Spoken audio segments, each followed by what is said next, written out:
used to believe that love would always be enough. Not just the romantic kind, but the slow, quiet love. The one that shows up in grocery store flowers and inside jokes after long days. The love that builds a life, not just a moment. That's what Adem and I had. At least I thought we did. I was 29, a school teacher, and 6 months pregnant with our first child. A little girl. Her name wasn't official yet, but I already whispered Zara to her at night when no one else was listening. Our apartment was small, just 2 bedrooms with slanted wooden floors that creaked when you walked too quickly, but to me, it felt like everything. The nursery was halfway done. A dusty pink rug, a second-hand rocking chair I'd found at a flea market, and a wall mural Adem and I painted together, stars, moons, and a little girl in a spacesuit. It wasn't perfect, but it was ours. The crib sat unassembled in the corner, waiting for a Saturday when we both had the energy. Life was messy and sweet. I was nauseous more often than not, and Adem had started working longer hours to help build our savings before the baby came, but I didn't complain.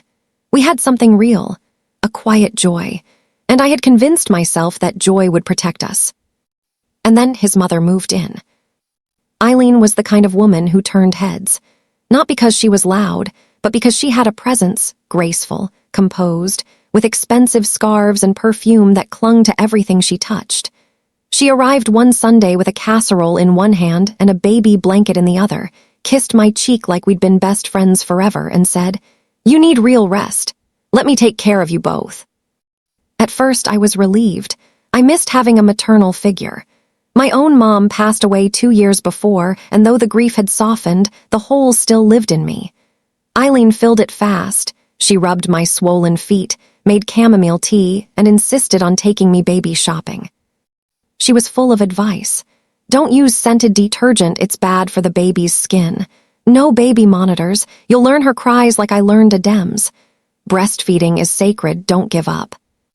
It was comforting at first, like being wrapped in a warm blanket. But the warmth faded, slowly. It started with comments I wasn't sure I was supposed to hear. "This apartment feels like a Davis home again," she said one afternoon while arranging bottles in the kitchen cabinet. I blinked again. Then came the baby fund suggestion, a family trust, she called it. She wanted to open it in the baby's name, but under her management.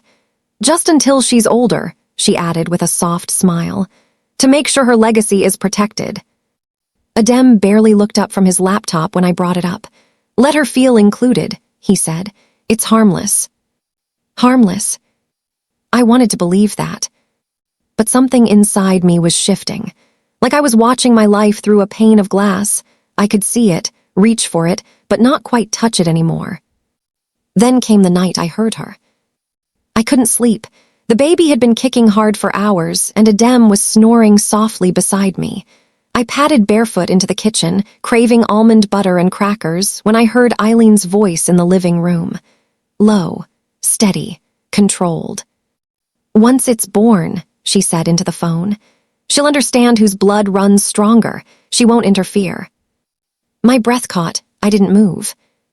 "She's soft, sweet, but naive. Will guide things properly." I backed into the hallway, my heart pounding. My baby fluttered against my ribs like she felt it too. The next morning, Eileen handed me tea like nothing happened, asked if I'd slept okay, kissed my forehead and told me to rest more. I stared at her, wondering how someone's eyes could be so warm and so cold at the same time. I didn't tell Adem, not yet. I didn't know how to explain what I'd heard without sounding paranoid or hormonal. I told myself it was nothing. But it wasn't nothing.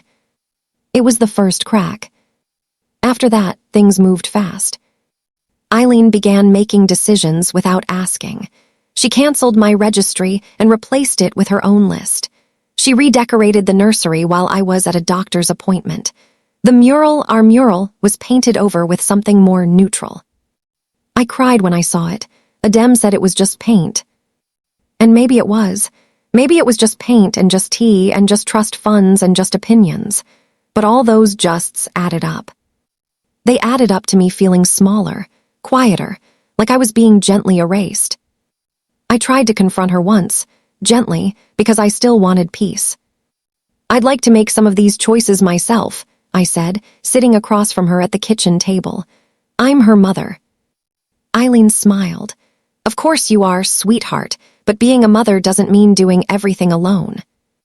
That word, alone, echoed in my chest long after she left the room. Because that's exactly how I was starting to feel. The day Zara was born, I remember thinking, this is it.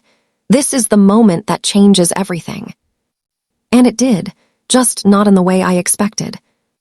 Her cry was thin but fierce, her hands clenched into tiny fists as if she already sensed she'd need to fight. I held her against my chest, skin to skin, tears hot and unstoppable. My daughter, my blood, my beginning. Adem cried too, though quieter. He stood beside me, kissed my forehead, and whispered, "She's perfect." I believed him. In that moment, it felt like the three of us were something unbreakable. Eileen arrived less than an hour after I was moved into recovery. She breezed in with flowers, a custom swaddle blanket, and the kind of confidence only someone who expected to be needed carried. She took Zara from my arms before I could blink, clutched her to her chest like a prize, and whispered, "There's my girl." I reached for her back instinctively. "She needs to stay close to Mom for now," I said softly. Eileen smiled, but her grip didn't loosen. "I am Mom," she murmured. "The first mom, you're just the next." She was joking, probably. But something about the way she said it, the way her fingers tightened, set my nerves on fire. She moved in that same week, officially. It started with her saying she'd stay a few days to help us adjust. That turned into her taking over the nursery, just for now. And then, suddenly, I couldn't move through my own home without her shadow. She took over feeding schedules, created laminated charts, set alarms on my phone. "Newborns need structure," she said. That's what Adem responded to best. Adem nodded absently. He was always exhausted now, always working late or escaping the tension he never dared name. Eileen changed Zara's formula brand without asking. She added vitamin drops I didn't approve. She told guests, my friends, that I needed rest and turned them away at the door. I tried to fight back, once. I told her I didn't want Zara sleeping in the separate bassinet in her room. I wanted her with me. Eileen smiled like I was being sweet but silly. "She needs rest from you too," she said. I almost slapped her.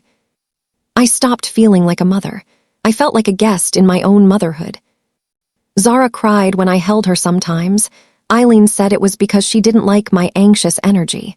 "Bobbies can sense instability," she warned.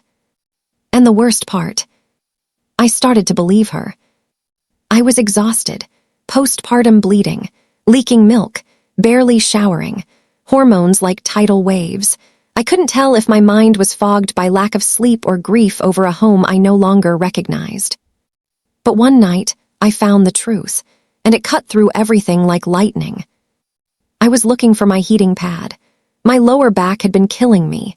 Eileen kept moving my things, so I checked the closet in the guest room where she now slept.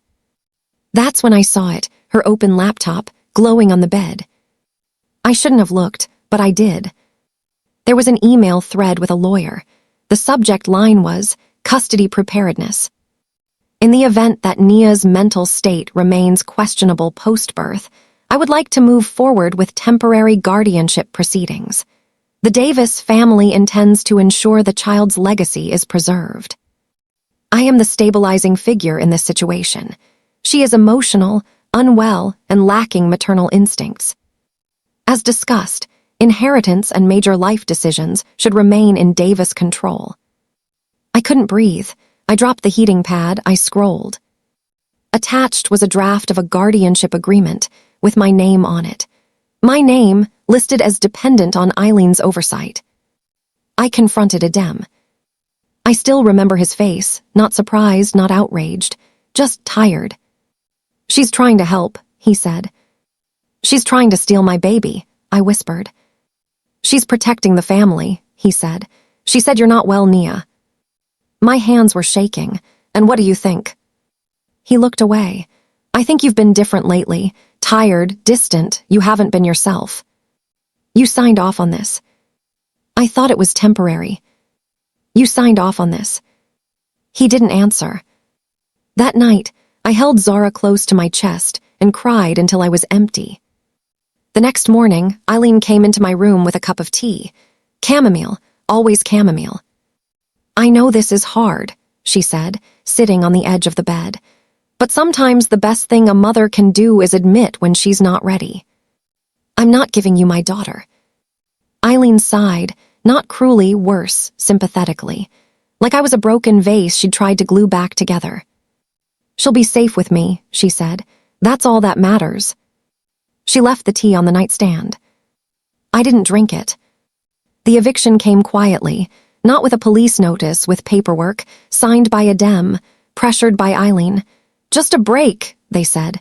Time to heal. Zara stayed behind. So did Eileen. So did my life. I moved into a friend's spare bedroom. I brought a small suitcase, a photo of Zara, and the deep, burning belief that everything was lost. But grief didn't destroy me. It forged me. And for the first time in weeks, I started to remember who I was and who the hell they were dealing with. They expected me to disappear, to slink away quietly, whisper, "Thank you for the betrayal," and try to rebuild some hollow version of myself far from the life that used to be mine. But grief and rage don't cancel each other out. They combine, they ignite. And I was done being quiet.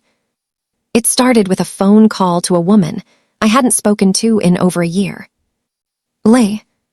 She was my college roommate once, now a family law attorney who specialized in postnatal rights and psychological custody cases. I had no money, no real leverage, no plan beyond a trembling voice on the line. But she listened, and then she said the one sentence I hadn't heard in months. "You're not crazy. What they did was illegal, and we can fight." I cried, not because I was sad, because someone finally saw me. We started small. I gave her everything: texts from a dem, screenshots of Eileen's controlling messages, voice notes she left me with little barbs hidden behind soft tones. I told her about the guardianship paperwork, the trust fund, the financial control Eileen exerted under the name of help. Leigh's response was cold and razor-sharp. "This isn't just manipulation. It's coercion. It's exploitation.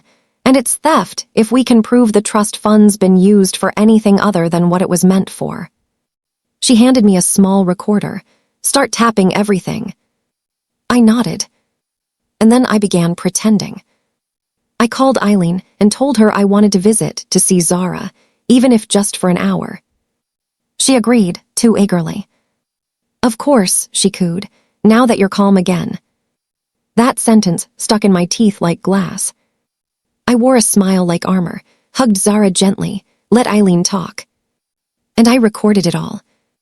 Every time she claimed I was fragile, every mention of how she rescued the family name, every slip of her tongue that hinted at the truth. That this wasn't about love. It was about ownership.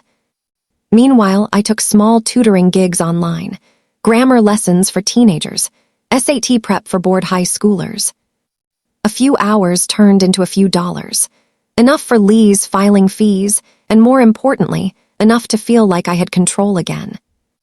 I started writing too, anonymous blog posts under the name Mother Unmuted. The stories poured out of me like floodwater. What happens when your motherhood is hijacked by the people who claim to protect it? How they use love to smother you. What abuse looks like in a cozy guest room. The blog grew fast. And so did the messages. Women reached out, quietly, privately, with stories that mirrored mine. Different names, different faces, but the same erosion, the same theft of autonomy disguised as care. I wasn't alone. Then came the crack in Eileen's perfect empire. Leigh had pulled public records, and what she found stopped us both cold. Eileen had mortgaged the apartment. Not a dem's name on the deed, hers. And she had used Zara's trust fund, the one she claimed was untouched for her future, as collateral for the loan. I stared at the document for a full minute, my hands trembling. She sold my daughter's future, I whispered. No, Lee said. She bet on your silence. We built a case. Not just around manipulation, but fraud, misuse of child-related funds, unauthorized guardianship, emotional duress. Every detail, every voice memo, every printed screenshot became a brick in the wall we were constructing and preparing to throw directly at Eileen's fortress. But Eileen still thought she was untouchable. She still sent me messages with veiled warnings. You're better now that you're away. That's what's best for Zara. Don't come back, don't stir things up. You'll only get hurt. The audacity stunned me, but didn't shake me. Because this time, I wasn't coming back to beg. I was coming back to burn it all down. There's a strange kind of silence the morning you go to war. Not the loud, panicked noise of fear, but the stillness that comes from clarity. My hands didn't shake when I got dressed. My heart didn't race when Lee picked me up. My voice didn't waver when I walked through the courthouse doors. Because this time, I wasn't walking in as the woman they broke. I was walking in as the woman they built, out of every lie, every stolen moment, every time they told me I wasn't enough. Court was clinical, cold floors, buzzing lights, paper shuffling like whispers of judgment. Eileen wore cream, tasteful jewelry, hair pinned back. She looked like the picture of dignity if you didn't know the rot underneath. Adem sat next to her, hunched forward, shoulders stiff. He couldn't meet my eyes. I didn't care. Zara wasn't there, of course. Too young, too precious, too central to every lie in that room. The bailiff called us forward. Lee stood tall beside me. Calm, prepared. I had memorized every page of our file like it was scripture. The judge, a woman, late 50s, sharp eyes, asked the first question. Ms. DuPont, you're filing to reverse temporary guardianship, assert full custody, and request restitution of assets withdrawn from a child trust. Yes, Your Honor. And you're claiming that the original transfer of custody and financial control was manipulated under duress. I am. Eileen gave a soft laugh. That's quite a story. The judge didn't blink. Let's hear it then. We began with the emails, the ones Eileen had sent to her lawyer before Zara was even born.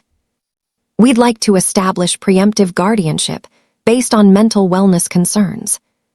She's young, emotional, easily overwhelmed. The judge raised an eyebrow. Were you diagnosed with any psychological condition postpartum, Ms. DuPont? No, Your Honor.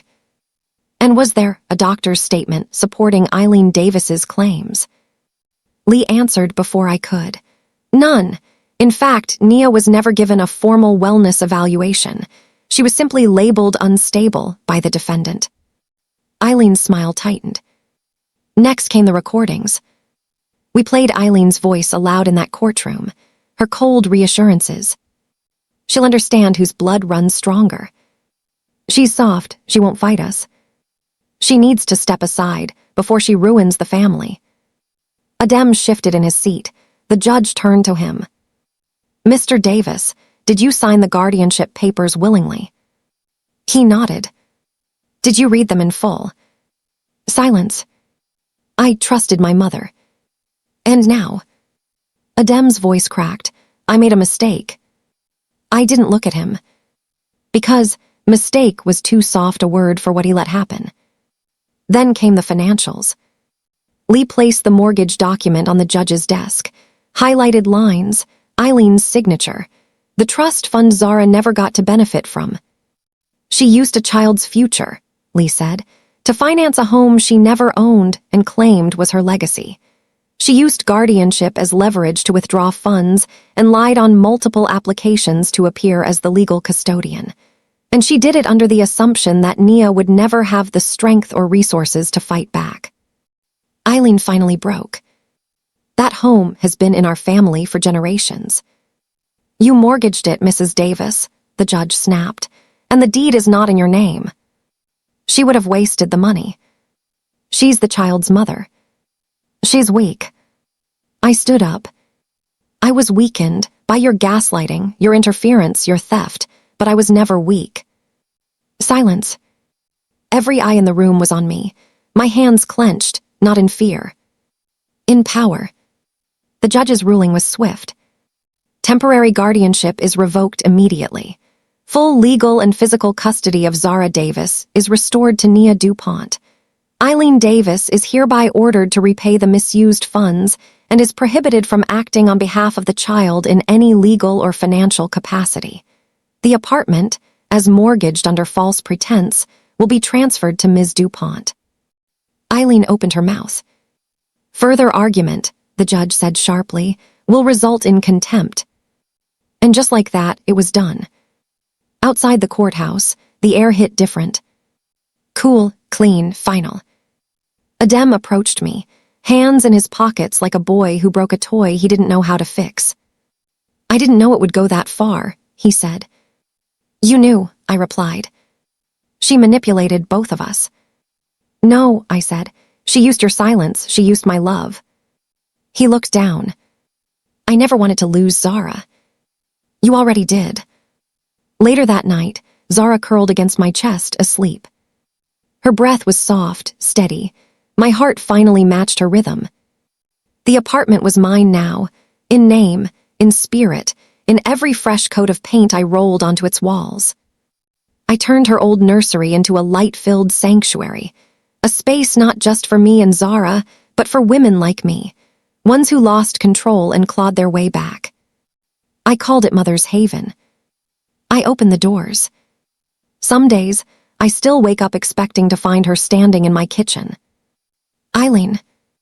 Hair perfectly set, mug in hand, soft, steady voice saying something that sounds like love but tastes like poison. Even now, long after the court dates and custody rulings, she lingers like a smell in the curtains, familiar, cloying, unwanted. But she doesn't own this space anymore. She doesn't own me. Zara's laughter fills the apartment like music. She's almost walking now, chubby legs, fierce little spirit. She's inherited my stubbornness and her father's eyes. She clings to me when strangers speak too loudly and hums when I sing her to sleep. Sometimes, in the quiet of morning, I watch her sleep and think, she almost wasn't mine. Not because I didn't give birth to her, not because I didn't love her enough, but because someone believed they could rewrite the rules of motherhood and steal her right from my arms. And they almost did.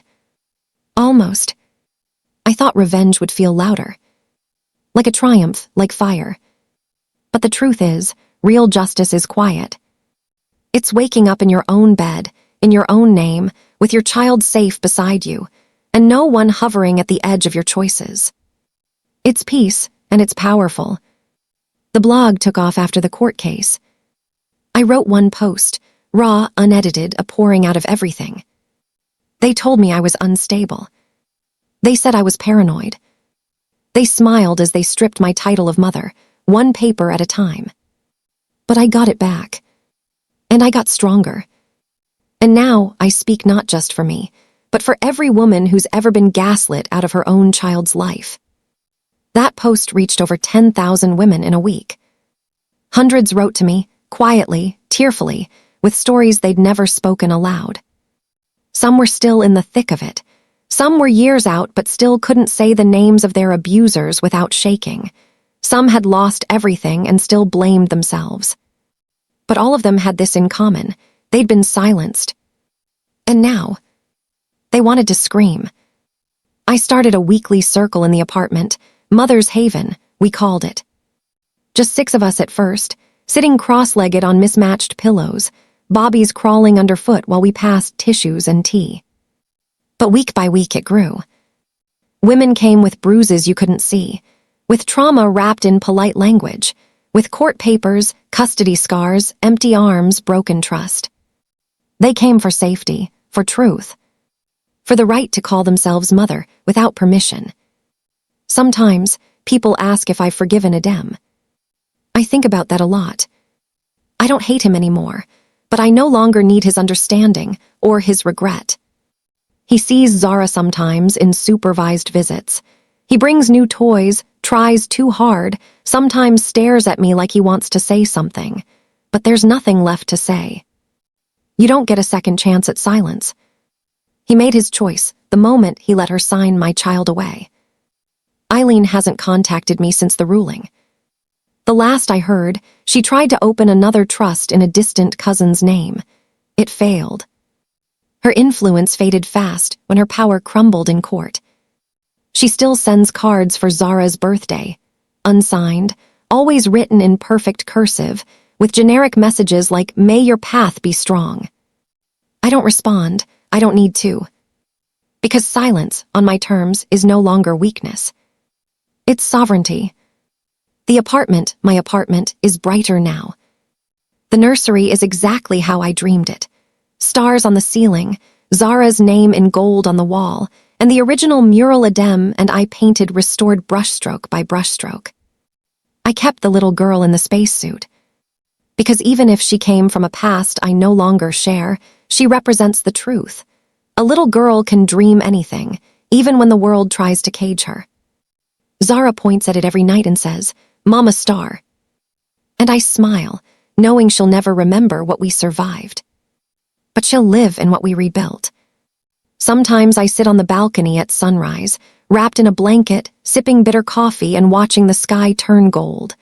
I think of the woman I was, soft, scared, waiting to be rescued. I buried that version of me. And from her bones, this woman bloomed. If you're reading this, and you felt it too, the isolation, the erasure, the theft of your voice in the name of what's best, I want you to know. You are not too emotional. You are not imagining things. You are not unstable because you screamed when they called it care. You are a mother. And that title is not a privilege someone else gets to give you. It is a birthright. I was never supposed to win. But I did. Not just in court. I won back myself. And I turned the ruins into a place where other women could rise. They thought they buried me. But they didn't know. They just planted me,